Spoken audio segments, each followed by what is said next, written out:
ஓம் சதாசிவசமாரம்பாம் சங்கராச்சார்யமத்யமாம் அஸ்மதாச்சார்யபர்யந்தாம் வந்தே குரு பரம்பராம்.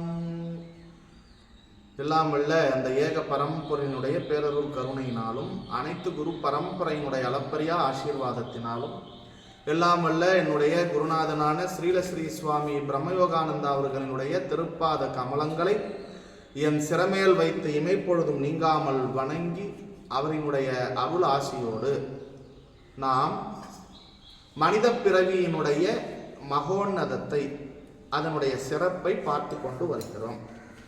அதில் நாம் இறுதி கட்டமாக சந்தித்த பொழுது உரையாடியதில் சம்சாரம் என்பது சுகமும் துக்கமும் என்று சொல்லி முடித்தோம்.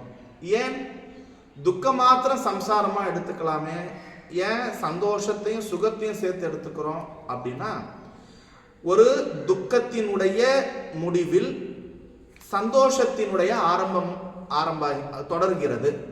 ஒரு சந்தோஷத்தினுடைய முடிவில் துக்கமானது ஆரம்பிக்கிறது. இது ஒரு தொடர் சங்கிலியாக வந்து கொண்டே இருக்கிறது. அதில் 99.99% அந்த சங்கிலியில் துக்கத்தை மாத்திரம் அனுபவிக்கின்றபடியினால், ஏதோ ஒரு சில 1% சந்தோஷத்தை அனுபவிக்கின்றபடியினால் நாம் அந்த விகிதாச்சாரத்தின் அடிப்படையில் துக்கம் என்பது சம்சாரம் என்று பொதுப்படையாக நாம் கூறுகிறோம். ஆனால் இந்த சந்தோஷத்தின் விளிம்பில் துக்கமும் துக்கத்தின் விளிம்பில் சந்தோஷமும் இருக்கிறது.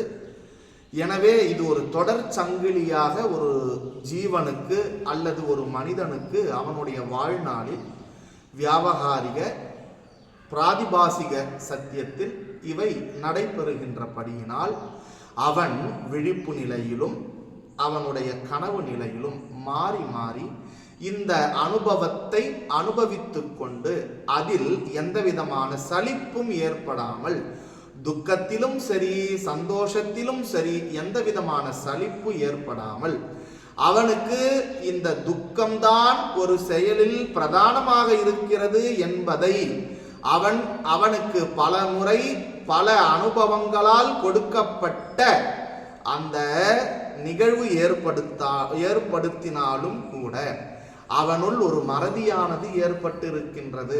அவன் எப்படி ஒரு மாட்டிற்கு கொம்பில் பிள்ளை கட்டி விட்டோம் என்று சொன்னால், அந்த பிள்ளை நோக்கியே அது பொதி சுமப்பதை கூட மறந்துவிட்டு ஓடிக்கொண்டே இருக்கிறதோ, அந்த பிள்ளை பார்த்து கொண்டே கிடைத்துவிடும் என்று ஏமாந்து அதையே நாடி செல்லுகிறதோ, அதுபோல மனிதனும் சிறிதளவு சந்தோஷத்தை தன் கண்முன்னே நிறுத்தி வைத்து, எப்பொழுதோ கிடைக்கப் போகின்ற சந்தோஷத்தை கண்முன்னே நிறுத்தி வைத்து அதற்காகவே அவனும் அவனுடைய வாழ்க்கை பயணத்தில் ஓடிக்கொண்டே இருக்கின்றான். ஓடுகிறான் இருப்பது அந்த சந்தோஷத்தினுடைய சிறு விகிதாச்சாரத்தை அனுபவிப்பதற்கு தன்னுடைய வாழ்நாளையே கிடைப்பதற்கரிய மனித பிறவியையே அவன் அதற்காக ஈடு செய்கிறான்.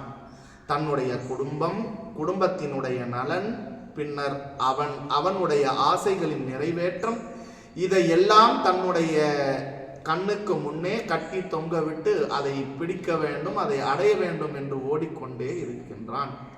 அவனுக்கு இன்னும் புரியவில்லை, அவன் நின்றால்தான் கண்முன்னே இருக்கின்ற அந்த பொக்கிஷமானது அவனுக்கு கிடைக்கும் என்று. எனவே மனிதன் பிடிக்க வேண்டியதை அவன் பிடிக்க வேண்டும். கண்முன்னே அவனுக்கு ஆசை ஜாலங்களை காண்பித்து கொண்டிருக்கின்ற மோக வலையில் அவன் விழுந்து அதில் அகப்பட்டு சம்சாரம் எனும் இந்த பிறவி கடல் பவ பய சாகரத்தில் அவன் இந்த மாயா சமுத்திரத்தில் நீந்திக் கொண்டு இன்னும் கரையேறாமல் அவன் ஓடிக்கொண்டே இருக்கின்றான். எனவே இந்த மாயா சமுத்திரத்தில் இந்த துக்கத்திலிருந்து அவன் வெளிவருவதற்கு வழி என்ன? அடுத்த முறை சந்திப்பில் காண்போம் என்று சொல்லி இந்த அளவிலேயே திருநறைவு செய்கிறோம். ஓம் தத் சத்.